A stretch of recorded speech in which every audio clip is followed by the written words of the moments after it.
tier one, great cathedral of knowledge and legitimation of the system. Let's say Harvard. And you ask them, explain the economic crisis that we're now in. You know, they have difficulty explaining it. Go to an economics class, an economics professor. So the first thing, they're going to give you a textbook on microeconomics. I won't even explain what that is. And you say, but professor, we're studying a theory that goes back to the 1880s, 1890s, about the way the economy should work and the way markets should work, but could you use that theory to explain the current economic crisis? And after a lot of back and forth, they would have to admit no. Okay? Because what we call standard economic models, or if you want, bourgeois economics, do not have a theory of crisis.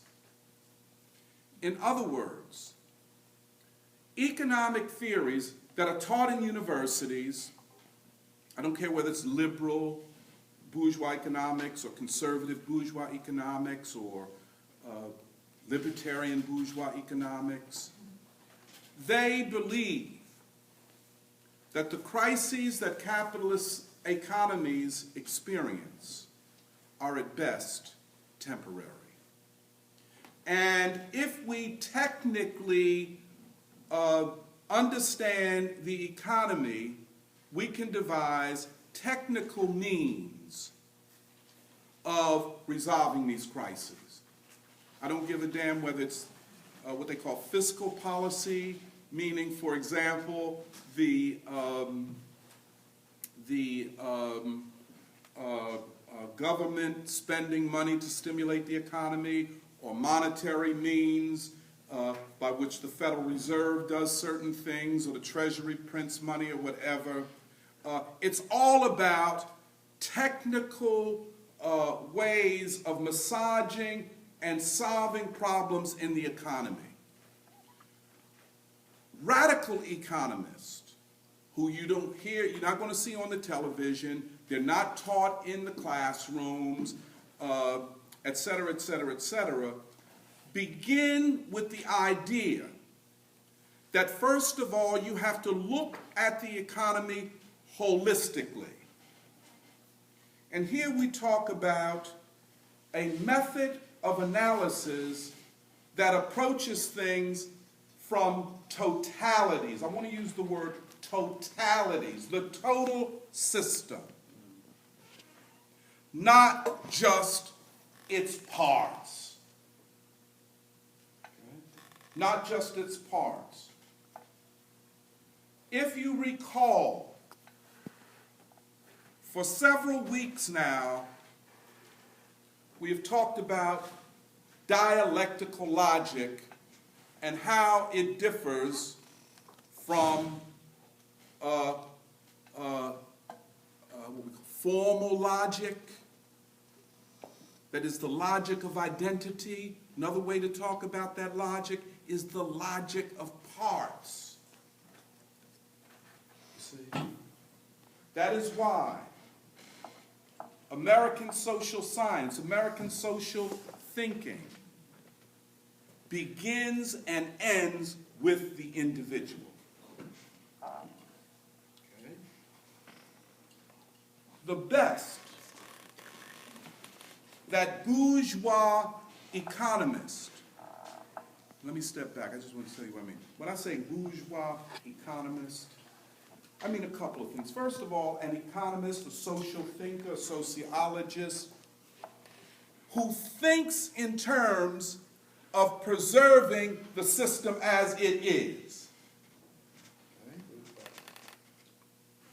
We call this a system of bourgeois dominance. That is the capitalist class. Now we're going to talk about how that class has evolved over time. But almost any textbook, any class, any professor in a university in America, and especially if she or he has tenure, and especially if she or he is a full professor, by that time they've almost completely sold out. There's nothing left to them. Because they have based their careers on apologizing for the system as it exists, or devising ways to rework and uphold the system as it exists. Okay? That's what I mean, bourgeois economics. It is the economics of those thinkers who are committed to apologizing for, defending, or fixing, if that's possible, the system as it exists. Which means all of the inequalities. Bourgeois social science, in the face of poverty, homelessness, crisis, ultimately has to blame the victim. Right. Has to. Now, if there is poverty, well, one thing they try to do, and I'm a little bit off of the economic, but I'll get back.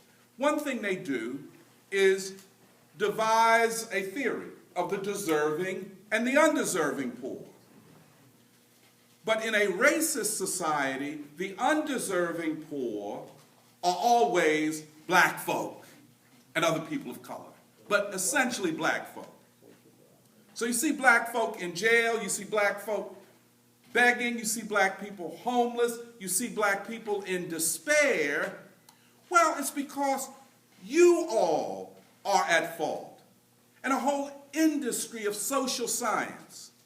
So the very gentle and genteel and nice and liberal bourgeois professor that you think liked you so much, when it comes to worldview and theory and ideology, that individual is more than not dedicated to an intellectual and research project to keep your butt down. Mm-hmm. They are thus active participants through ideology in the oppression of the oppressed. That is what we call bourgeois social science.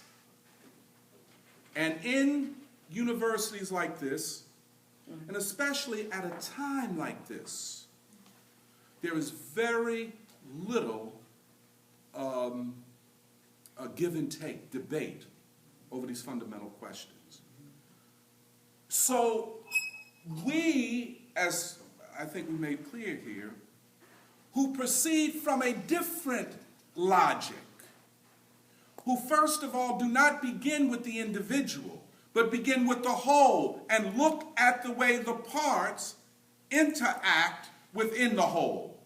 In other words, the poor black person is not an individual who made mistakes. The poor black person is an individual who has existed in a long historic continuum of American racism and exploitation. This is what we call dialectical logic. And if you want, at this point, I guess my best definition of dialectical logic, you might want to write this down. It is the logic of totalities. It is the logic of the whole, rather than of its parts. Now, we can get into a lot of things. I just want to parenthetically say, we can get into a lot of philosophical debates, which I welcome, I'm prepared to address, about, well, what about the individual? You see what I'm saying? You know, and what about the psychoanalytic or the phenomenological things that we kind of threw out last time? These are all very important things. And you know, we can go back and forth on this. But I can tell you this. Every method in logic and social science or economics that begins and ends with the individual, first of all, is and must be non-historical, or what we call ahistorical. Has to be. Okay? The second thing is that it cannot be committed to looking at the whole. In other words, example, we are going, as we go through this, talk about what we call a systemic crisis, a crisis of the system. We're going to use another word, systemic breakdown, a breakdown and unraveling of the system. Okay? These concepts, you can read the Wall Street Journal, the Financial Times, the New York Times, you can listen to CNBC, you can, go to every college class and you're trying to learn business because you want to set up your business and all that type of thing. You will know nothing about the economy, especially when it hits a crisis of this magnitude. Okay? We want to start with the whole, the system itself. Therefore, we're talking about a mode of production, which includes the economy. But the economy does not function on its own. It operates within the framework of the state. If you wish, the regime. Here we're not talking about just Obama or just Kennedy or just any single person. We're talking about the regime. When we say the regime, you might wish to write this down. The system of the dispensation and consolidation of power.